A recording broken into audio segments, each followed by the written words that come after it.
Muito boa noite a todos. Hoje é terça-feira e, como tem sido o hábito nas últimas terças-feiras, tenho vindo a promover uns directos aqui na página do Instagram Pediatria para Todos, numa rubrica abrangente que se chama A Vida para Além do Coronavírus.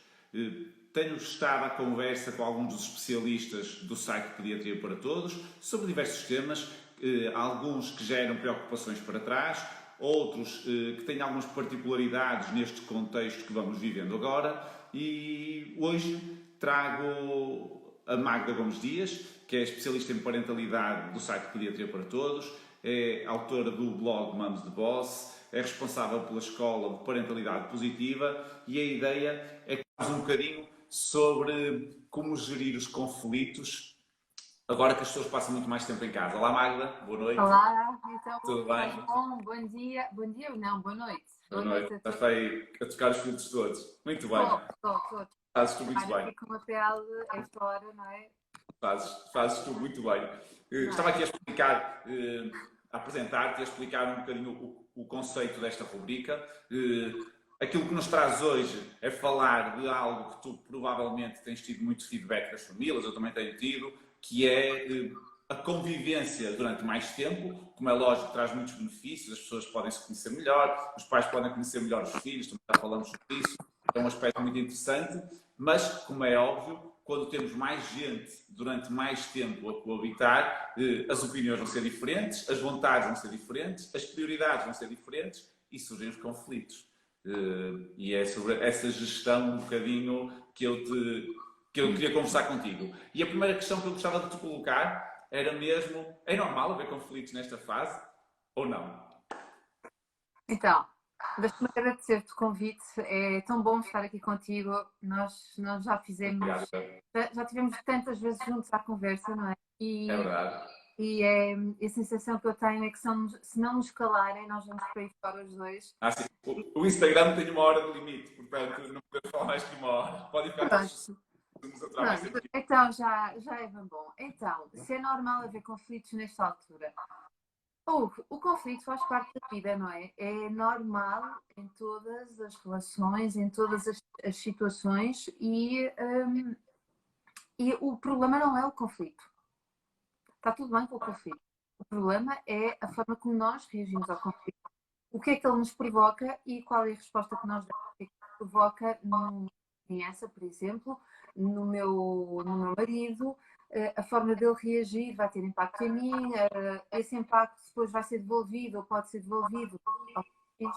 A forma como nós lidamos com o conflito é que é importante. O conflito não tem importância. O conflito faz parte de qualquer tipo de relação, o conflito. E lá está, é o espelho de haver uma divergência de opiniões, não é? Portanto, havendo divergência de opiniões, é normal que haja aqui algum grau de conflito. O que nós não podemos, e como estou plenamente de acordo contigo, é deixar que esse conflito transborde para consequências, sejam comportamentais, sejam emocionais, para as crianças, para a família, para toda a gente, como é lógico. Sim, sabes que às vezes o conflito nem é uma divergência de opiniões. Às vezes o conflito é a utilização de palavras diferentes para dizerem exatamente a mesma coisa. E dá a sensação que as pessoas querem dizer outra coisa. Um conflito pode ser provocado apenas com um olhar. Claro. Não é? O adolescente que não diz nada, não pode ser ao contrário, mas faz. Ou encolha de ombros, ou, não é? Não é? E, portanto, ouço a Magda com bastante. Eu também estou a ouvir eco. É. Tens alguma coisa ligada a mais aí? Eu não. Eu também não. Se calhar, se te aproximares um bocadinho mais, és capaz de. Acho que é com. Deixa eu Perderia ver. o ângulo. Está melhor, né? Não baixa. Está melhor, não está? Já não há tanto eco. Mais ou menos. Mais ou menos. Bom, mas vamos continuar. Diminuir o volume do telemóvel. Por acaso Não, eu mas ia o aumentar. telemóvel não. Acho que não. Sim, sim, até porque eu não te estou a ouvir assim em grandes condições. Nós vamos. Vamos lá ver. Vamos lá ver se está melhor. Estou a dizer que sim, que é possível melhor, provavelmente. Eu ouço Mas pronto, vamos continuar, vamos ver no que é que isto vai dar. Não me aflige que de vez em quando o conflito possa ser, por exemplo, o conflito com uma criança pequena, um adolescente, um pré-adolescente, não me aflige de vez em quando haja nomes, né? A criança chama nomes ao pai, ao tata, chama nomes à irmã, ao irmão. Às vezes há uma agressividade, não é? Às vezes os próprios irmãos se batem. Isto não me aflige. Porquê? Porque, repara, se isto não acontece, eu não tenho oportunidade de explicar aos filhos como é que se faz quando isso acontece e o que é que está correto, o que é que não pode acontecer. Portanto, eu lido com o conflito, ou aprendi a lidar com o conflito, acho que é mais correto, porque não vi o conflito desta forma. Para mim, o conflito era, e se calhar para muitos de nós, é assim: não pode ser, não pode acontecer, os irmãos têm que se dar, os pais estão. Isto está a correr mal, está a fazer birra, está-se a portar mal, vou ter que. Não pode acontecer. Não, acontece, e em muitos lados acontece todos os dias. Mas a forma como nós lidamos com o conflito é que vai ensinar os nossos filhos a lidarem com os conflitos, porque eles vão existir É sempre. passar pela experiência, passar pelas situações, como é lógico. Como é Claro. lógico. E acho interessante essa tua visão. Não tens fones? Já estão aqui a pedir para pôr fones? Eu Tens vou fones? pôr fones. Eu vou pôr fones. Ok. Espera aí. Eu estou com pouca bateria. O telemóvel Ai, está a carregar. bom. Mas vamos fazer assim. Ele vai-me avisar que eu estiver outra vez com pouca bateria e efetivamente os fones. Uma grande diferença, não é? Pronto, vamos lá. Acho que sou muito melhor. Pelo menos eu ouço Ouve-se melhor. melhor? Eu estava a ouvir bem, mas agora ouço melhor. Eu estava a dizer, ia pegar neste teu conceito de que o conflito faz parte e que não é dramático, que de vez em quando transborda assim um bocadinho, ia pegar, se calhar, em algo que as pessoas têm alguma dificuldade em gerir, que é o conceito da parentalidade que tu muito bem defendes, que é o conceito de parentalidade positiva, e perceber se o conflito faz parte desse conceito. E outro aspecto que me parece interessante também desmistificar, que é, às vezes as pessoas associam o conceito de parentalidade positiva a uma situação em que não se põe regras, em que as crianças fazem tudo o que lhes apetece, e não é nada disto, não é? Portanto, eu gostava que tu reforçasses um bocadinho esta ideia para depois começarmos a falar de alguns casos concretos. Mas acho que é um conceito importante porque às vezes as pessoas baralham e não é nada disso deixar as crianças decidir e fazer tudo o que lhes apetece, não é? Sim, é verdade que o termo parentalidade positiva ou positiva pode induzir a erro. É perfeitamente normal que isso possa acontecer. Porquê? Por causa da palavra positivo. Então parece que eu vou ter que dizer sempre que sim à criança.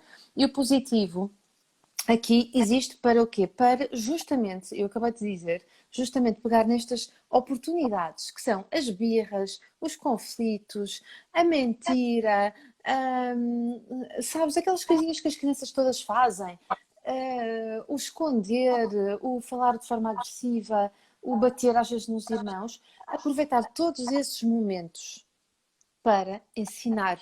E o positivo é para isto. Eu consigo, através destas grandes oportunidades, que na verdade são oportunidades, exercer uma parentalidade mais positiva. Porquê? Porque eu vou ensinar aquilo que é importante ser transmitido. Repara, se isto não Dar acontecer... algo positivo, digamos assim, de uma situação que não precisa ser ela própria um exemplo, não é? Sim, sim, sim. E é ver que em cada situação nós temos oportunidades de ensinar, dar a hipótese à criança de reparar a situação ou de aprender alguma coisa. Portanto, o positivo aqui vem sempre adicionar. Se eu não tiver ferramentas para ajudar a criança, se eu não souber ajudar a criança, eu posso aprender. Eu posso pedir ajuda a pessoas que trabalham na área, a mim, a ti, a pessoas que entendem sobre isto. Eu posso e devo pedir ajuda. E uma das coisas que aconteceu neste confinamento foi grandes pedidos de ajuda, ok? Porque de facto algumas relações, não todas, infelizmente, no que me vem chegando não é enorme, mas claro que as pessoas não me procuram para dizer que está tudo bem, não é? Enviesado, não é? Diz? É um bocadinho enviesado o universo porque as pessoas procuram-te quando precisam de ajuda, não é? Sim, mas o feedback que eu tenho recebido depois da comunidade com quem eu me relaciono é um feedback que está a ser, que tem pontos muito positivos. E E, também acho. não é? Pronto. Claro que depois temos outras situações de limite, de facto, violência doméstica. E violência doméstica não é só contra a mulher ou contra o homem, é contra a criança. Tivemos um Tivemos caso agora recentemente o caso, não é? Da Valentina. Exatamente, temos agora um caso muito recente. Quando nós entramos em confinamento, uma das coisas que eu fiz foi fazer o chá das 5, não sei se tu chegaste a acompanhar, era um encontro diário no Instagram, aqui no Instagram, às 5 horas, porque para mim era o horário que eu conseguia. E o meu grande objetivo com o Chá das 5 foi justamente esse, foi dar ferramentas aos pais, termos ali uns momentos de podermos nos encontrar e conversar um pouco sobre o assunto e que os pais tivessem algumas estratégias para saberem lidar com tudo aquilo que este confinamento nos está a provocar, que é um cansaço, um esgotamento, muita raiva, muita frustração e, portanto, nós precisamos saber lidar com essas emoções todas para depois ajudar os miúdos a lidarem também com elas. Claro. E esta questão não é só dos adultos com as crianças. Muitas vezes também temos os tais conflitos entre irmãos e que depois fazem espirrar tudo. E eu gostava se calhar agora de pegar um bocadinho nisso. Nós temos aqui 2 ou 3 temas que eu gostava de discutir contigo. Um era este. Tu tens um livro especificamente sobre este assunto, sobre o assunto dos conflitos Foi apresentado irmãos. por ti. Foi apresentado por ti, É. muito bem. Sim, senhor. Aconselho, quem não conhece, aconselho. O título eu confundo sempre. Ninguém para de chatear o teu irmão e deixa a tua irmã em paz. É isto? Eu acho que é o contrário, eu também confundo. Eu escrevi o livro. Eu confundo sempre. Para de chatear a tua irmã. A irmã vem primeiro e deixa Deixa a tua a irmã irmã em e paz. deixa a tua irmã em paz. Exatamente. Eu também confundo o livro que escrevi, portanto. Sim, mas o conceito é o mesmo. Quem para de chatear quem, porque eles vai ser mútuo, não é? É mútuo. A questão é um bocadinho esta. Ter irmãos com idades diferentes em casa, com necessidades às vezes próximas, outras vezes diferentes, haver pontos de desacordo, haver um que anda sempre a picar o outro porque já se sabe, e geralmente, e tu vais partilhar esta opinião, geralmente é o mais velho que pica o mais novo, porque o mais novo é muito mais impulsivo e respinga muito mais facilmente. Dá-me aqui 3 ou 4 conselhos práticos para as famílias que se revêem nesta fotografia, por favor. Então, primeiro, o conflito é perfeitamente normal nos irmãos. Vai acontecer a vida toda, provavelmente, pontualmente. Acontece às vezes na idade adulta, infelizmente, por causa das questões das heranças. E portanto, o conflito é uma coisa que nós precisamos de entender como fazendo parte do nosso dia a dia. Em segundo lugar, e aqui é o conceito para mim o mais importante de todos. O mais importante de todos é este, é eu poder aceitar um facto, que é, eu não posso obrigar os meus filhos a gostarem um do outro.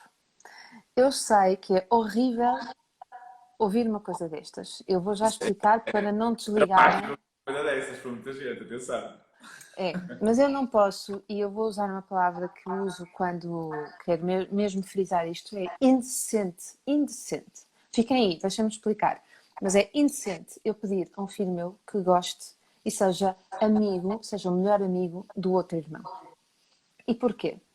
Porque o amor não existe assim. Eu não posso gostar de uma pessoa se eu sentir frequentemente que essa pessoa me quer prejudicar, que as coisas que faz porque me pica, porque me faz queixinhas e tudo mais. Como é que eu posso gostar de uma pessoa assim? E pedem-me para eu gostar dela. Ou seja, eu tenho a obrigação de gostar de um caramelo que vai fazer queixinhas minhas ao meu pai e à minha mãe. E então, isto pode provocar algum sentimento de culpa, mas também de muita injustiça, que é, ora bolas mãe, ora bolas pai, mas vocês não veem que aqui quem é a vítima sou eu, porque qualquer irmão se sente vítima, não é? Sim. Sobretudo quando são pequeninos. Depois, em grandes, conseguem à distância perceber, opá, eu era muito sacana com o meu irmão, foi coitado, ele passou ali as passinhas do Algarve. Mas em pequenos, eles não se conseguem distanciar.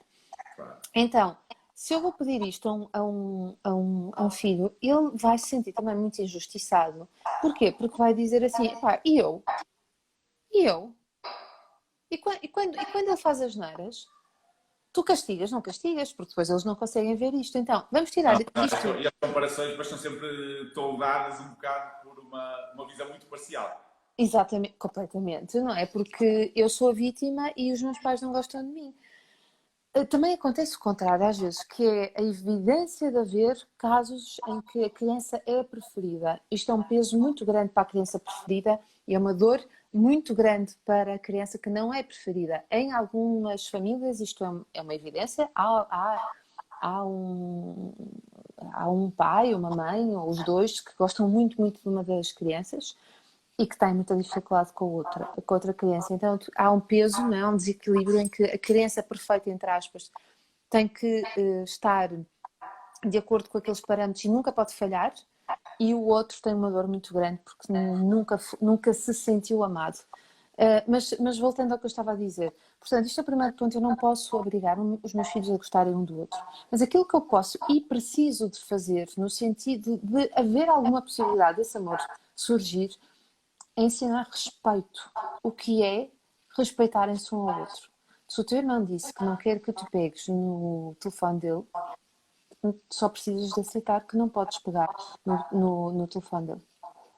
E este respeito pela propriedade, pelo espaço do outro, é muito, muito importante. Sobretudo nas crianças que têm mais dificuldade a partilhar. Ou seja, nós sabemos que há crianças, não é, que têm mais dificuldade em emprestar, em partilhar e por aí fora. Se eu, enquanto mãe, digo assim, não, mas João Maria, tu agora vais ter que emprestar o telefone ao teu irmão, porque tu és um invejoso e nunca emprestas nada, e tenho eu que cá vir, a criança não vai conseguir emprestar. Porque a sua vontade não é tida em conta. Então ela vai ter sempre que se defender. Porquê? Porque no dia em que ela não se defender, a mãe vai lá e diz, não, agora és obrigada, mãe ou pai, vai lá, agora és obrigada a partilhar. Se eu entendo que este meu filho tem dificuldades, então eu vou ajudá-lo a sentir-se seguro, para mais à frente ele poder partilhar com o irmão. E depois um último ponto, que é, se eu não posso pedir que nenhum dos meus filhos goste um do outro, há uma coisa que eu preciso também de assegurar, que é, e que isto vai ajudar nesse tal amor tão desejado pelos pais, não é? Que os irmãos gostem um do outro. Eu preciso de amar cada um dos meus filhos da forma que eles se sentem mais amados. O que é que eu quero dizer com isto? Vou a um clichê muito grande. Então, imaginemos que um dos meus filhos, para ele, o que é mais importante é que eu me sente ao pé dele a ver as coisas dele, quer falar comigo, partilhar as coisas, as descobertas que fez, e o outro, meu filho, não é nada disso, quer é que eu vá lá para fora jogar futebol com ele, ou andar de patins, que é uma coisa que eu não sei fazer ainda.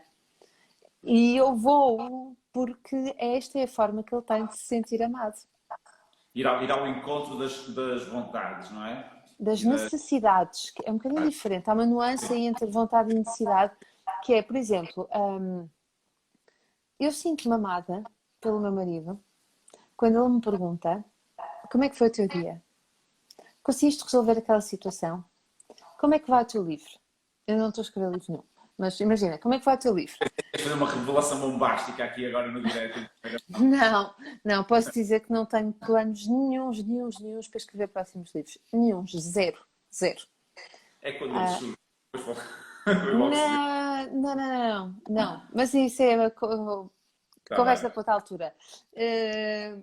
Mas dizer-te eu então que eu sinto-me amada pelos meus amigos quando eles se interessam pelas minhas coisas, quando me deixam existir, quando me conhecem tão bem ao ponto de eu me sentir eu, sabes? Eu sinto-me livre numa relação, tranquila numa relação. E eu preciso de assegurar que os meus filhos, os dois, se sentem assim. E não vai ser igual para um nem para o outro. Eu preciso de fazer os Sim, nossos filhos sentirem que nós os conhecemos e que estamos genuinamente atentos a eles. sim, E que sim, mesmo totalmente. eles, às vezes, e aí eu concordo contigo, se calhar não usei a palavra certa, a vontade muitas vezes é o reflexo da necessidade, mas outras vezes a vontade é contrária à verdadeira necessidade, porque a pessoa não quer manifestar mesmo. Quando nós vamos ao encontro das reais necessidades deles, quando nós estamos genuinamente atentos e genuinamente, vamos genuinamente lá, chegamos lá, eles percebem, epá, Sim. realmente ele conhece-me, ele sabe o que eu quero, o que eu gosto. E É o... aquela pessoa, realmente Diz, diz, diz. é uma pessoa em quem eu posso, a quem eu me posso entregar, porque é uma pessoa que verdadeiramente me valoriza, conhecendo aquilo que eu sou e aquilo que eu preciso. E acho que isso Sim, é um desafio grande para os pais, mas é um desafio bom. É sim, conhecer. é um desafio muito grande, é um desafio muito bom, e é um desafio em que os pais, por vezes, sentem-se injusto, não é? Ah, foi injusto, não é? No final do dia vamos para a cama a pensar, se calhar foi um bocado injusto, ou eu não sei lidar com este meu filho. Basta olhar, basta olhar. E se eu não conseguir identificar, volto a dizer outra vez, vamos pedir ajuda. Nós não nascemos a Claro, saber estas coisas e precisamos, muitas vezes, de orientação. Outra coisa também que é importante aqui frisar é que, apesar de eu amar os meus filhos, não, desculpa, deixa-me corrigir o português, assegurar que os meus filhos se sentem amados, cada um nas suas necessidades, isto não me esbarra com os princípios e os valores de minha casa.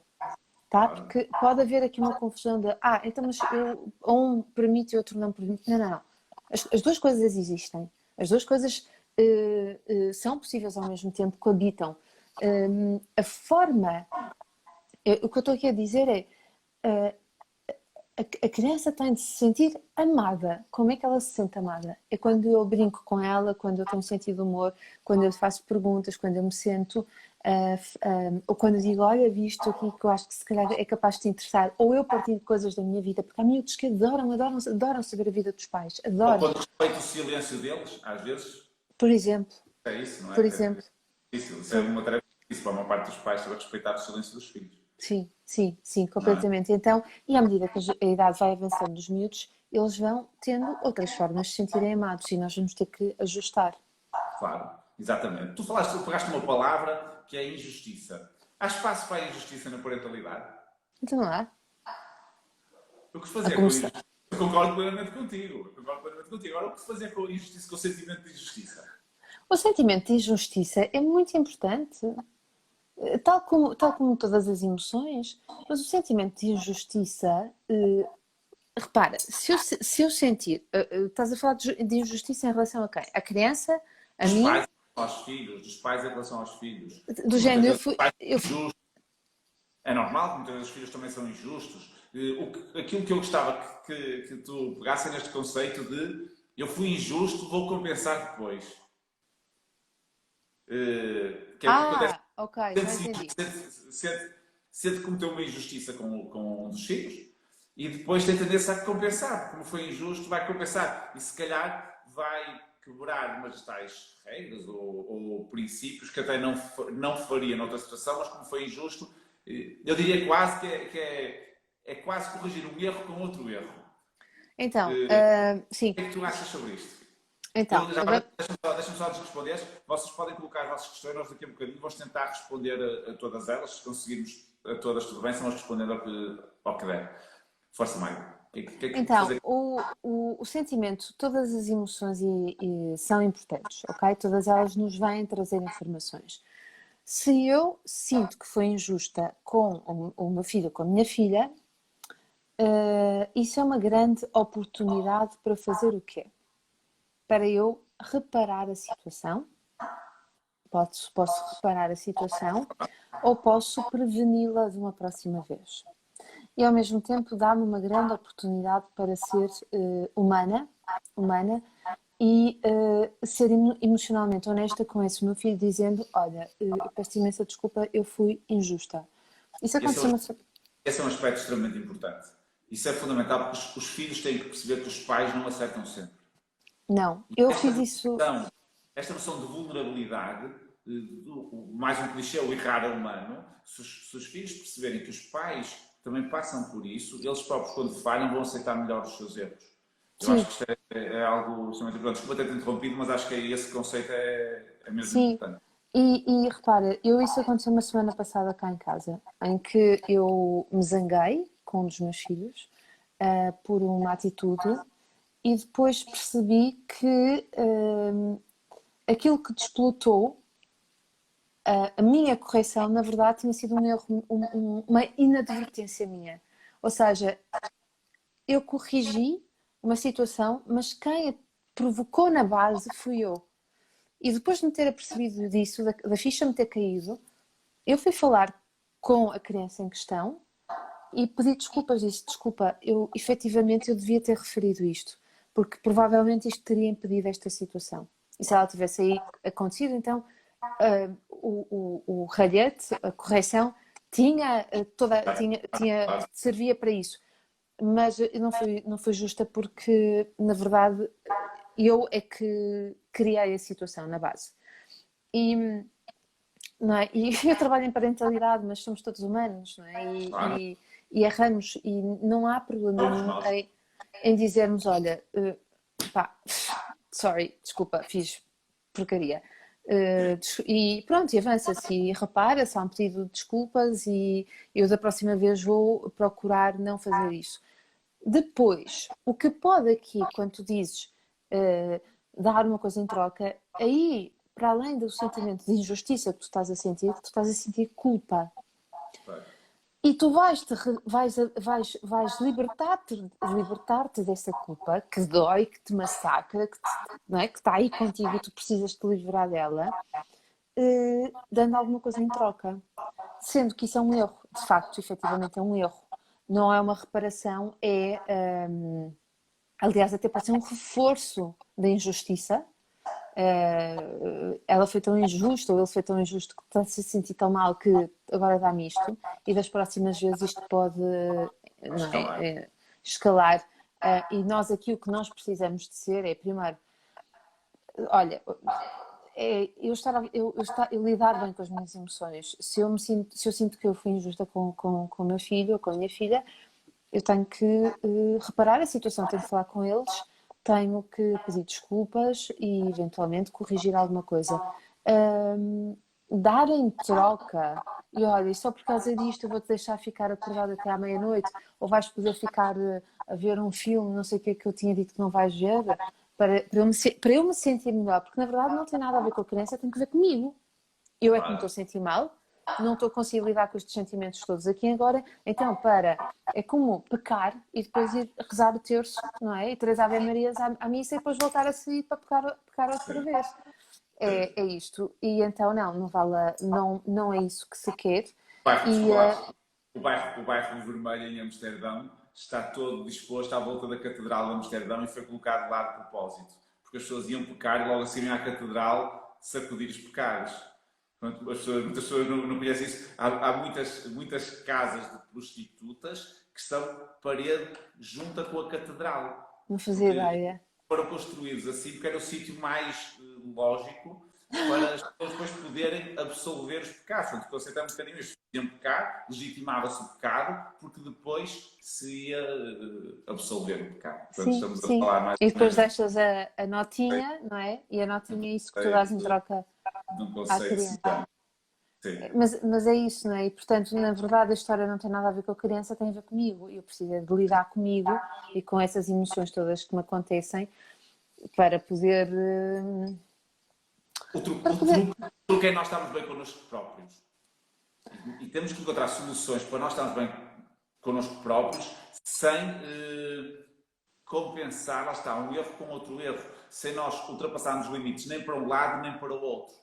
Sim. E portanto, esse é que eu acho que é o maior desafio da parentalidade, é nós conseguirmos equilibrar e estarmos bem por um lado e bem pelo outro. Se nós desequilibramos muito o lado e logo a seguir tentamos equilibrar com o outro, andamos mais de uma ponta para a outra e menos em linha reta, que é mais ou menos o que nós devemos pretender. Sim. Isso é uma prova também de maturidade, não é? À medida que nós vamos envelhecendo, tornamos-nos pais, mas também vamos envelhecendo no nosso caminho. Nós precisamos de ter esse equilíbrio, porque não é possível, quer dizer, a ser mas acho que uma das coisas boas da maturidade é justamente nós aprendemos a lidar com essa, com todo o nosso lado negativo, aceitá-lo tal e qual ele é, tal e qual ele é, e conseguirmos lidar com isso, sabes? Avançar com isso, apesar de tudo aquilo que nós temos de mal dentro de nós, porque todos nós temos coisas muito boas e coisas muito más, não é? Sim. Nenhum pai pode dizer que nunca sentiu raiva de um filho, não pode, porque não é o filho. Eu sei que é uma coisa assim, o que é que ela está a dizer? Mas que levanta mais. Com algumas afirmações polémicas, eu acho que é ótimo para as pessoas a pensar, acho que é Não, tu não podes dizer, então, repara, tens um bebê recém-nascido, não é?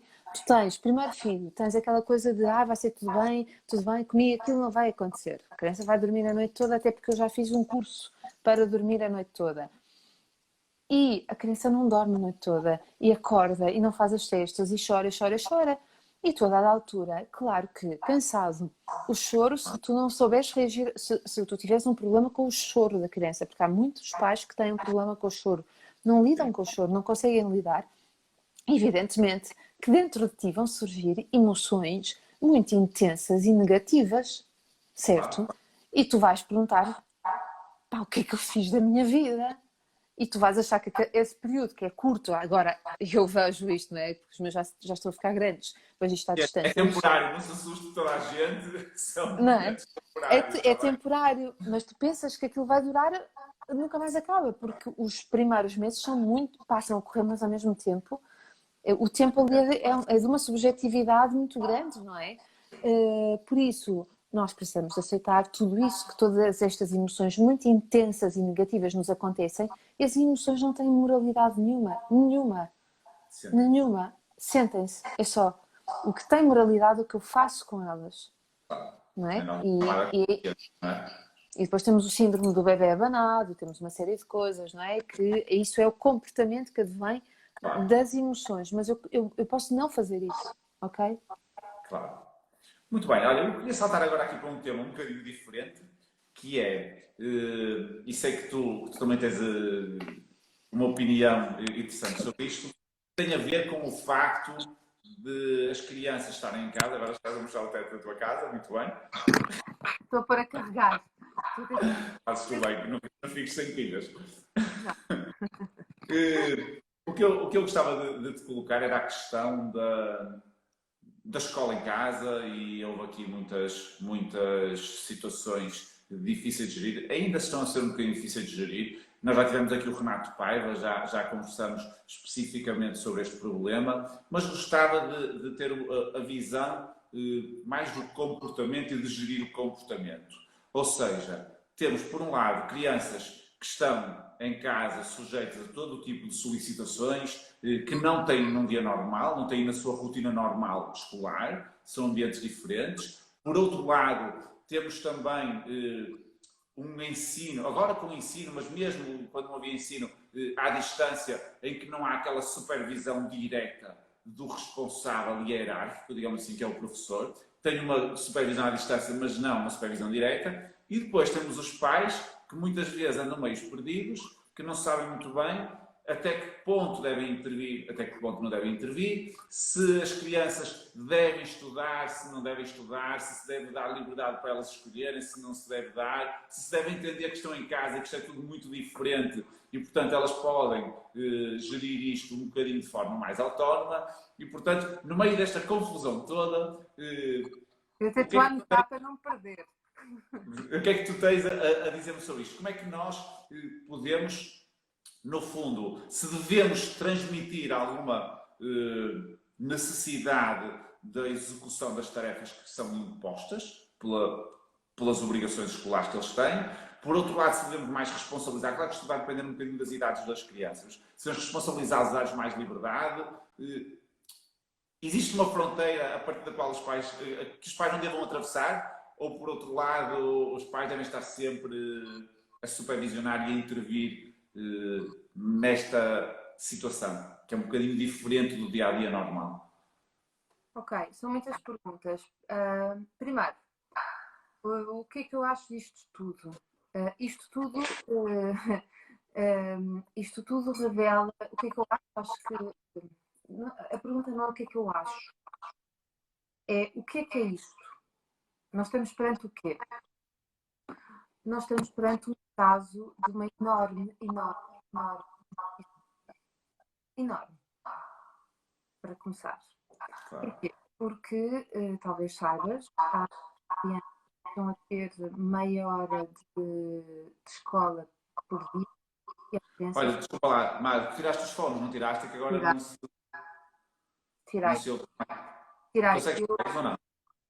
Não, eu consigo pô-los, espera aí.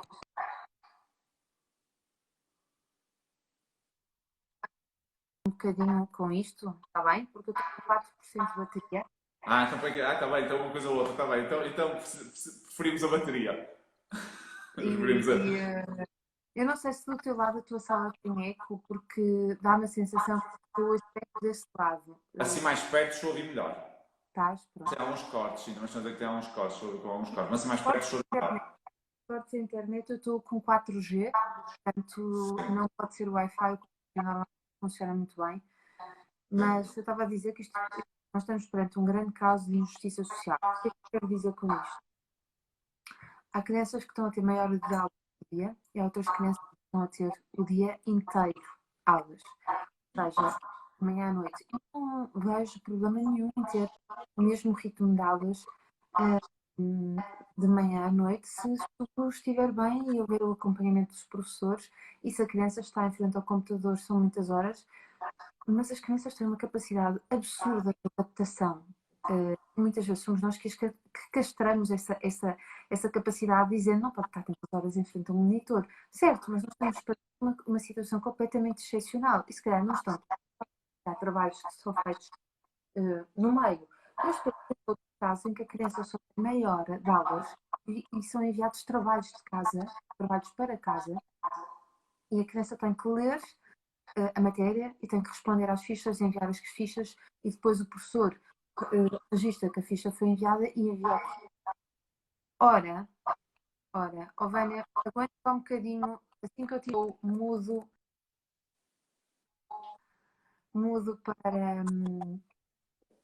para os fones. E eu estava a dizer então o quê? Que se há pais que tratam com os filhos que tiveram alguma instrução, há pais que não gostam de estudar, não tiveram instrução para além do sétimo ou nono ano e que não são capazes, porque não têm essas competências de poderem ajudar os filhos. Portanto, nós temos portanto, uma questão de injustiça enorme. Depois temos pais que estão a trabalhar, estão a tentar equilibrar tudo e isso é difícil. Então, será que E os ainda pais. podemos juntar aí crianças com necessidades diferentes, que ainda é um desafio maior, não é? Claro, claro, crianças com. Mas, e este contexto ainda agudiza mais essas injustiças e essas diferenças. Sim, e depois não é só isso.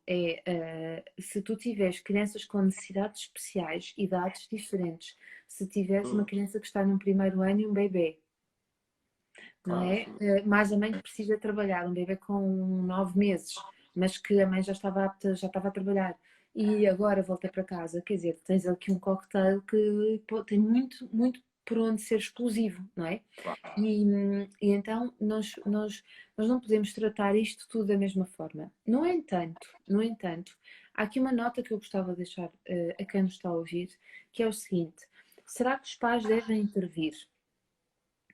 Não, pais não devem intervir. Será que os pais devem ajudar, devem obrigar os filhos a fazerem os trabalhos de casa? A pergunta está errada. Não é essa a pergunta.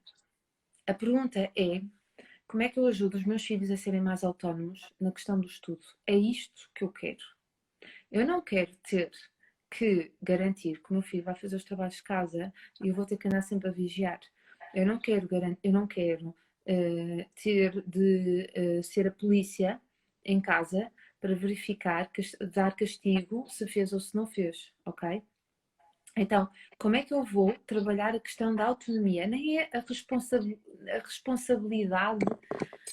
A responsabilização vem com a autonomia, mas são conceitos, se calhar, a responsabilidade vem depois da autonomia, para ser justo.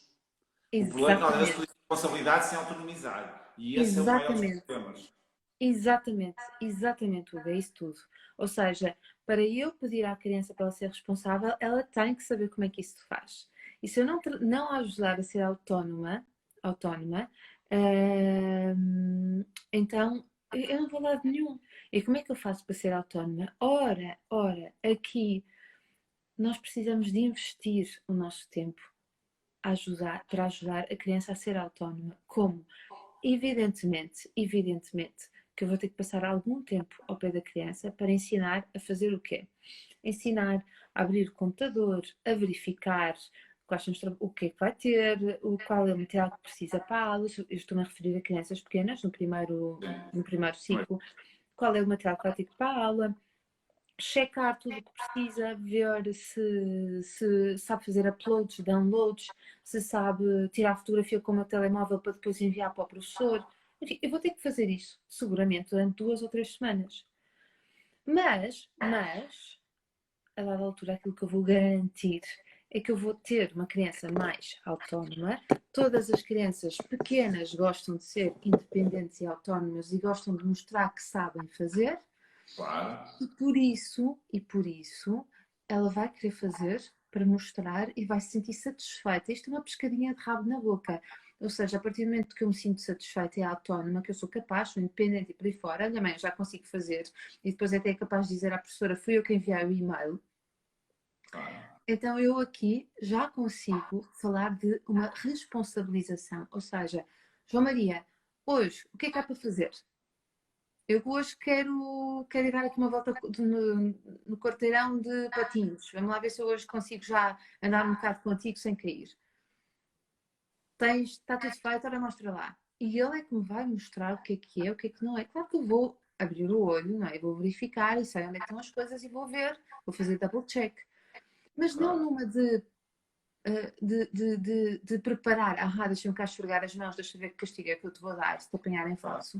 Mas numa de agora sim ajudar a criança, olha, não verificaste isto, isto aqui está um bocadinho atabalhoado, a letra não se percebe, vá, apaga isso. É mais supervisionar do que propriamente intervir muito nos trabalhos, não é? Que eu acho que às vezes esta fronteira esbate-se um bocado, mas é uma fronteira real e deve ser uma fronteira bem definida. O que é supervisão, do que é intervenção. E se esta fronteira não estiver bem estabelecida, os pais têm tendência a intervir muito, menos que supervisionar, e ao intervir muito, lá está, não fomentamos a autonomia, não fomentamos a responsabilização, não fomentamos a motivação, que é outro aspecto também muito importante, que é trabalhar a motivação, e esse é um desafio enorme, como é lógico, todos nós sabemos que no nosso trabalho, aquilo que nos dá mais prazer, nós fazemos melhor do que aquilo que nos dá menos prazer, mas é algo que os pais têm que pensar seriamente, porque esta fronteira faz toda a diferença, não é? Supervisionar mais do que intervir, do que estar lá sempre a massacrar. Sim, não, isso é super importante. Nós temos que verificar só, visionar, não é para fazer. Tanto quando dizem, mas Olha, agora está cheio de cortes. não Agora não tem. se percebe nada do que está a dizer. Pelo menos eu não consigo perceber nada. Estava muito bem Mal. bocado, agora está cheio de cortes. Agora já estamos a ver. Meio pixelizada, mas estamos a ver. Olha, continua lá para cima. Está melhor? Está. Então, eu estava a dizer que quando eu ouço os pais dizerem, mas eu agora sou professora e tenho que explicar a matéria ao meu filho, não. Quem é que disse? Onde é que isso está escrito? Não, tem que acompanhar, tem que acompanhar. E estando, está muito mal. Não, agora está melhor, agora está melhor, agora está melhor. Agora Ok. está melhor. Eu tenho que acompanhar o meu filho, dar-lhe autonomia, mostrar-lhe como é que as coisas se fazem, por onde é que ele tem que passar, fazer isto durante 2 ou 3 semanas para ele ser autónomo. Desculpa, estou a ver. E o elogio? Um elogio. Aí, no meio disto. Claro, Estou a criar aqui uma pergunta difícil, não é? Não, O elogio, agora não é isto. não vamos ser mais papistas que o Papa, ok? Eu sei do que é que tu estás a falar e eu sei que um elogio porque a criança conseguiu, opá, espetacular. Rapaz, João Maria, tu já nem precisas de mim, tens a carta de condução e tu vais à tua vida, meu filho. Isto é um elogio. É um elogio que não é um elogio gratuito, é um elogio com um propósito de autonomizar, não é? Claro, e os elogios Claro. sabem bem ouvir. Eu chamei isto para a conversa porque acho que é importante, porque hoje em dia as pessoas gerem mal o elogio. Há as pessoas que acham que se deve elogiar tudo só porque sim. A Graça disse A, elogia-se que disse A, disse U, elogia-se que disse U. Mas o fundamento e o objetivo de elogiar não é esse, não é? Portanto, acho que não tem mal nenhum elogiar as crianças que lhes ensina alguma coisa. Tal como não tem mal nenhum chamar a atenção desde que ensina alguma coisa. Não, eu sou a primeira a dizer se não está bem feito, apaga e recomeça. Se a letra está toda atabalhoada, apaga e recomeça. Claro. Não é? Eu sou a primeira a dizer isso. Agora, os elogios, deixa-me agora aqui fazer espicaçar um bocado, que é, não é? Há pessoas há pais que elogiam muito, muito, muito, muito, muito, muito os seus filhos, muito. O elogio é bom ouvir, és bonito, és o máximo. Eu gosto também de que me digam que eu estou bonita, que fiz uma coisa bem feita e tal. Todos nós gostamos de ser Todos elogiados. nós gostamos, mas quer ver. Eu vou dar só um exemplo desta ideia que está associada ao elogio. Há uns anos atrás eu fui fazer uma conferência a Lisboa e a entidade que organizava mandou-me um póster que ia ser divulgado nas redes sociais e por aí fora. E o tema que vinha era como o elogio cria crianças seguras. Mas o meu tema era como o elogio cria crianças inseguras. Inseguras, pois. Elogio a mais, vai criar uma criança insegura, vai criar um adulto inseguro. Porquê? Porque nós estamos a ser elogiados e na ausência de um elogio, eu tenho alguma coisa errada. Mas porquê que não está a dizer que está bonito, está bom, está perfeito, que eu sou a última Coca-Cola do deserto? Alguma coisa está errada. E então eu ia ficar insegura. Portanto, eu sei precisamente, eu conheço precisamente esta tua forma de ver e de transmitir, que é extremamente importante, e acho que é uma mais-valia para os pais perceberem e interiorizarem isso. Por isso é que eu trouxe a questão do elogio aqui para a conversa, porque acho que é importante. Sim, é caber. E depois vamos aqui pensar vamos usar um provérbio português. É assim, a criança faz aquilo que tem que fazer. Não é provérbio, costuma-se dizer, não fez mais que a obrigação dela. Não, eu não quero que a gente que veja isto no sentido negativo. Claro.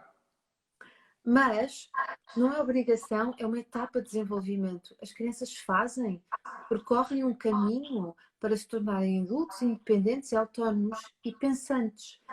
E esse é o nosso propósito, enquanto pais. E para elas serem tudo isto, eu, enquanto mãe, os pais, tu enquanto pai, a família, a sociedade em geral, nós todos contribuímos para isso. Para que os miúdos tenham que passar. Não é que tenham, eles vão passar. A diferença entre eles vão passar. O que acontece hoje em dia é que muitos miúdos estão a ser retirados desse caminho para não o fazerem. Claro. E são postos mais à frente, sem as competências por terem atravessado esse caminho. Não é? Porque tens de fazer um caminho. Então, para ele não sofrer, ou para eu, enquanto mãe, não sofrer, porque é muito difícil ver o meu filho, não é? Ou não quero, ou porque é difícil, então eu vou retirá-lo, não vou insistir com ele e vou pô-lo mais à frente. Mas depois competências como lidar com a frustração, resiliência, saber que o dia a seguir volta a nascer, não é? Já te ouvi dizer mais que uma vez uma frase que eu gosto muito, que é: as crianças têm direito a sofrer. Não fui eu.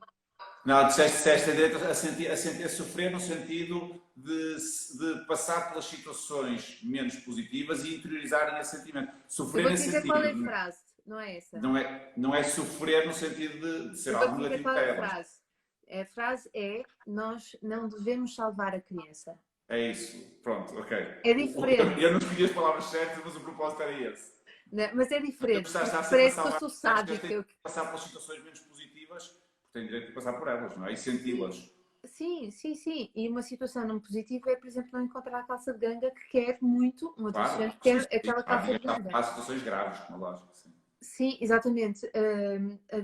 Não é deixar a criança sofrer tipo sádica, não. Não foi nada É a disso que eu vida, disse. Não. é a vida a acontecer. Sofrer no sentido de passar por um sentimento menos positivo, porque Sim, exatamente. passaram por uma situação adversa e têm que se sentir como adverso. Não têm que se sentir Exatamente. como bom numa situação adversa, não é? O sofrer nesse sentido. Todos nós E, passamos por causa. e o que é que ela vai aprender disso? Que sobrevive. Claro. E vai E encontrar estratégias. e quando vier outra situação, sobrevive-se. É vida. Claro, e vai encontrar estratégias para quando efetivamente for uma situação mais grave, digamos assim, ela já está dotada de competências para poder ultrapassar a situação sem uma marca emocional grande, como é Sim, lógico. A pessoa sim, quer dizer vai amadurecer, exatamente, é isso mesmo, vai amadurecer. exatamente. E eu volto a usar uma palavra que eu uso às vezes, eu uso poucas vezes, mas quando uso, uso-a na totalidade da palavra e sei o que é que estou a dizer. É indecente retirarmos isso de uma criança e de um adolescente. Retirarmos essa oportunidade que ele tem de perceber. Eu junto outra palavra, é criminoso, porque eles precisam para se tornar autónomos. Sim, Eles sim, sim, precisam sim. mesmo para se tornar autónomos, de passar pelas situações todas, pelas boas, pelas menos boas, pelas mais ou menos. Tudo isso é fundamental para o processo de crescimento. Mas agora eu vou-te parar e vou-te fazer esta pergunta. Então, Hugo, isto é uma história da criança ou é uma história sobre os pais? É uma história sobre a família. Nós não É podemos sobre a dissociar. família, mas tu retiras isso, tu enquanto pai retiras isso, é porque tu Já percebi. É para aliviar o nosso sofrimento por vermos os filhos infelizes, sem dúvida. Claro, Sem claro. dúvida. Isto é defensivo, é com o melhor das intenções, mas é defensivo para os pais. Porque Claro, todos nós pais ficamos com o coração pequenino quando vemos os nossos filhos tristes. claro. Todos nós. E é bom que nós sintamos isso. É sinal que nos preocupamos, mas não devemos salvá-las constantemente, porque elas precisam de passar por essas situações. Claro. Portanto, concordo plenamente com essa visão. É defensivo para nós, porque nós é que efetivamente ficamos mal por os ver menos bem. Eles também ficam. Eles também ficam, mas nós é que não aguentamos isso. Exatamente, exatamente. Portanto, por isso é que o meu trabalho é feito com os pais, Claro.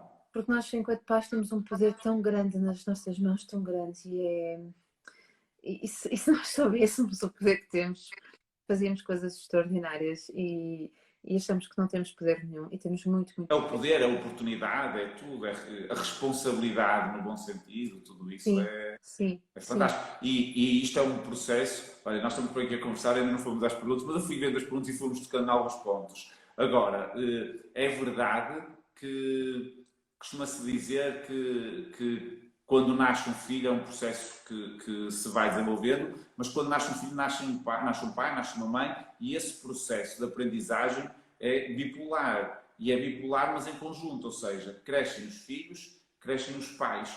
Crescem os filhos enquanto filhos, não só enquanto criança, enquanto filhos, e crescem os pais, o homem, a mulher, enquanto pais. Estes papéis não são estanques, são papéis em construção e que nunca estão terminados, porque é um processo sem fim. Todos É. os dias são dias de desenvolvimento, o que é bom. Isto não é uma angústia, isto é bom. Estamos sempre em desenvolvimento e em crescimento enquanto pais. Sim, e mesmo quando os nossos pais se tornam avós, quando nós nos Tudo faz tornamos parte. pais, eles passaram a ser avós, mas continuam a ser nossos pais, não é? Já E pode dizer sempre que era mãe a dobrar. sim, e depois esta nossa. Ok, onde é que me vou pôr aqui? Qual é o meu papel? Mas depois sou corrigida pela minha mãe, porque não é assim que se faz. Não é assim que se Claro. faz com o menino. E tens o argumento de eu também te criei a ti, portanto, essa comida Exatamente, e portanto pega não deixam de tudo. ser, não é? E passam a ser, continuam a ser os pais, os nossos pais, mas depois há aqui é muito importante depois o equilíbrio dos papéis, que é eu saber qual é o meu papel agora. Se eu Claro. sou mais filha ou se eu sou mais mãe. Isto também é um ponto muito, muito importante que é para conseguirmos assumir o nosso papel de pais na totalidade. Eu continuo a ser filha dos meus pais, mas o meu papel principal neste momento é mãe dos meus filhos. Claro. Essa distinção de papéis que estão conjugados todos na mesma pessoa são difíceis, mas são importantes, porque é isso que São nos muito dá importantes. depois uma capacidade de resposta completamente diferente. Sim, Completamente sim, diferente. sim. Não Muito é? importante e trabalha muito a culpa. A questão da culpa é aqui muito trabalhada. Porque sim, porque há um dever de lealdade que está enraizado em nós, não é? De lealdade para com os nossos pais, mesmo que a relação possa ser conflituosa ou tenha sido conflituosa, mas há um dever de lealdade e parece. Há um processo, não é? De agora sou a mãe dos meus filhos e deixo de estar naquele papel. E por isso todas as correções que os avós possam fazer não têm. Não, eu não vejo isso como um ataque, mas vejo a minha mãe a ser minha mãe, mas eu tenho o meu papel. E Claro. é muito importante nós Temos, conseguirmos. temos que ter um próximo direto sobre a voz. Podemos. Acho que era giro, o próximo direto sobre a voz. Olha, Magda, eu adorei estar à conversa contigo, estamos a terminar a nossa hora, daqui a bocado o Instagram tira-nos o pio. Foi um prazer, mais uma vez, conversar contigo, partilhar aqui estes minutos. É Muito sempre um obrigado por gosto. teres aceito o meu convite. Sempre Tu que falaste há quiseres. bocadinho, obrigado, que não tinhas nos planos escrever mais num livro, mas eu sei que andas com outros projetos. Queres só falar assim em 2 minutinhos o que é que andas a fazer agora nesta altura? Sim, então nós terminamos a Só temos semana 2 minutos, desculpa. Vou ser muito rápida. Nós terminamos a semana passada 2 certificações que conseguimos passá-las para o online e correram tão bem, tão bem, tão bem, tão bem, que tivemos muitos pedidos para abrir 2 novas turmas de cada uma das certificações em parentalidade e em inteligência emocional. Portanto, quem quiser aproveitar esta altura de confinamento, as ações vão acontecer estas 2 vezes por semana.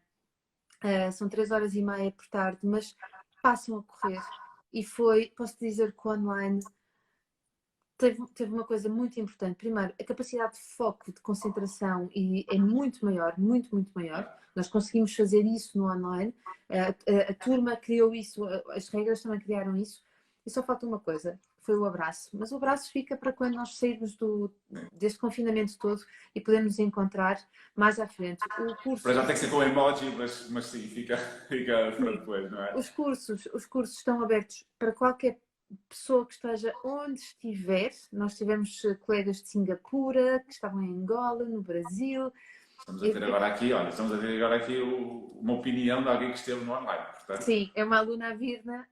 Ela já tinha feito uma certificação comigo presencial e estava com algumas dúvidas do online e diz ela que realmente, e ela foi uma das que frisou muito bem isso, que foi o facto do online, a capacidade de foco e de aprendizagem, estás completamente, não há distrações, tu não abres o microfone para partilhares. A mim também me aconteceu, sabes? Que isso é uma coisa da formação, de roubar tempo. Claro, Quando tu é sabes que importante. clicas no microfone para falar, tu vais estar a intervir e Já é que sim, pensas que vais fazer. Por isso eu convido quem quiser passar em parentalidadepositiva.com, venham por lá ou peçam-me informações através do Instagram, do direct, que nós vale a pena, respondemos. sim. Sim, sim, acho que sim, vale a pena. Magda, mais uma vez, foi um prazer. É um prazer sempre. Havemos de falar mais para a frente para outro direito, está bem? Sabes que tens comigo, podes sempre contar comigo, é um prazer estar sempre a falar contigo. E Obrigado, igual. o Instagram é que nos tira o pio, pá, não pode ser. Não, exatamente. Temos 1 minuto e 30, está ali a dizer. Muito obrigado a todos os que estiveram presentes.